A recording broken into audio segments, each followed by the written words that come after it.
Perkenalkan, nama saya Kristo. Perkenalkan, nama saya Monik. Perkenalkan, nama saya Lala.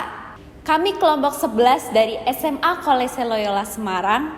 Pada hari ini akan mengorasikan sebuah tema dengan judul Peningkatan Kesadaran Pajak dengan Meneropong Digitalisasi Perpajakan Pasca Pandemi pada Generasi Milenial.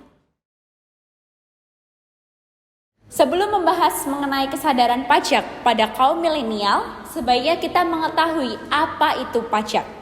Berdasarkan Undang-Undang KUP nomor 16 tahun 2010, pajak adalah sumbangan sukarela yang dibayarkan oleh wajib pajak kepada negara. Berdasarkan undang-undang, yang balas jasanya tidak diterima secara langsung oleh si pembayar pajak itu sendiri. Ditegaskan kembali bahwa pembayaran pajak merupakan suatu hal yang sangat penting dan wajib. Lalu muncul pertanyaan, mengapa pajak itu penting? Apa benefit yang dirasakan oleh negara, bahkan masyarakat di dalamnya? Hal itu sepandangan dengan pemikiran dari Philstad, di mana ia menjelaskan bahwa sistem perpajakan merupakan suatu hal yang efektif dan apabila dilakukan dengan benar dapat membantu sebuah negara untuk keluar dari ketergantungan pada sumber daya alam. Seperti yang kita ketahui, pajak merupakan pemasukan terbesar APBN negara, yakni sebesar 80%. Dilihat dari persentasenya yang sangat besar, pajak merupakan pemasukan terbesar kas negara. Oleh karena itu, tanpa pajak, kegiatan di suatu negara tidak dapat berlangsung dengan baik. Semakin besar atau semakin banyak pajak yang dipungut, maka semakin banyak pula infrastruktur serta fasilitas yang dibangun di suatu negara. Tanpa pajak, kegiatan itu semua tidak dapat berjalan dengan baik. Oleh karena itu, perlu sekali lagi ditegaskan bahwa pajak merupakan ujung tombak pembangunan suatu negara.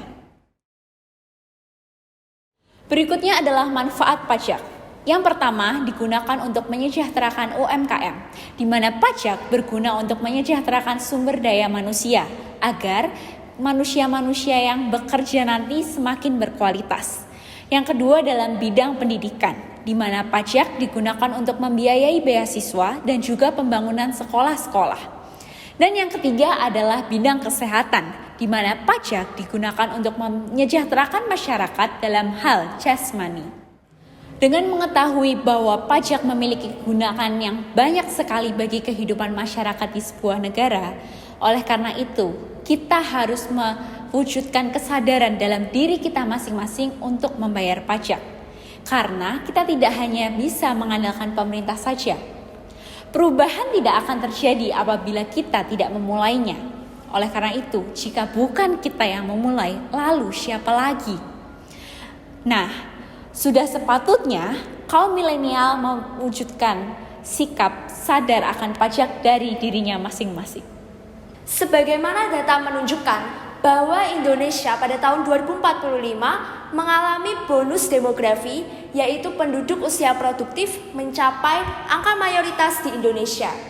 BPS sendiri telah merilis sensus penduduk pada tahun 2020, di mana jumlah penduduk yang paling dominan kedua dimiliki oleh generasi milenial sebanyak 69,38 juta jiwa penduduk atau sebesar 25,87%. Generasi milenial sendiri adalah generasi yang berusia 24 sampai 39 tahun. Bonus demografi ini harus dimanfaatkan secara optimal untuk pembangunan ekonomi, yaitu mendukung adanya budaya sadar pajak yang nantinya diharapkan dapat menciptakan wajib pajak yang patuh. Generasi milenial adalah generasi yang melek akan teknologi. Generasi ini senang akan adanya eksistensi di dunia digital, dan otomatis hal ini dapat direalisasikan dengan pemanfaatan digitalisasi dalam berbagai pelayanan pemerintahan termasuk pelayanan pajak. Jika kita sadar bahwa banyak manfaat yang bisa didapatkan dengan membayar pajak, maka sudah seharusnya kita sebagai generasi milenial mampu membayar pajak tanpa diperintah terlebih dahulu. Kondisi pandemi membuat perekonomian tidak stabil dan memengaruhi banyak aspek. Omset perusahaan mengalami penurunan, pendapatan masyarakat berkurang, pengangguran meningkat, dan kebutuhan yang semakin sulit dijangkau. Walaupun kondisi ini mungkin terjadi dalam periode pendek, namun mempengaruhi sikap mental seseorang, termasuk kemauan dan kesadaran membayar pajak.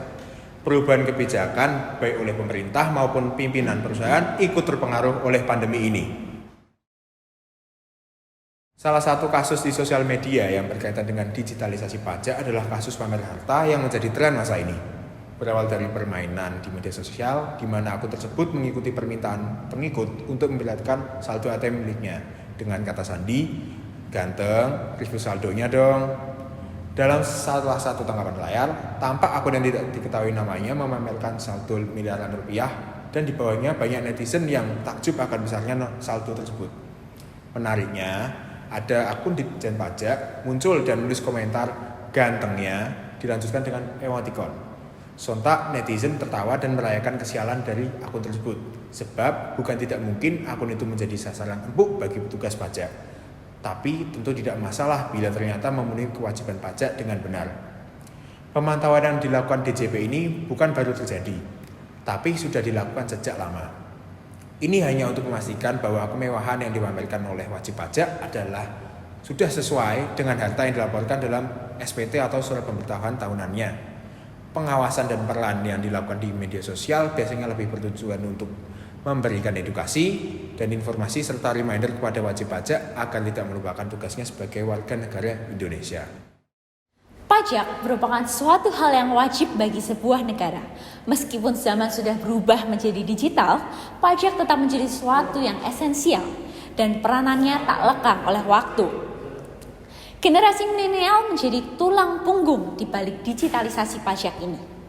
Ditambah dengan keadaan pandemi yang tak kunjung usai, program ini menjadi suatu yang jitu untuk mengatasi keadaan yang tak memungkinkan ini. Sekian dari kami, terima kasih.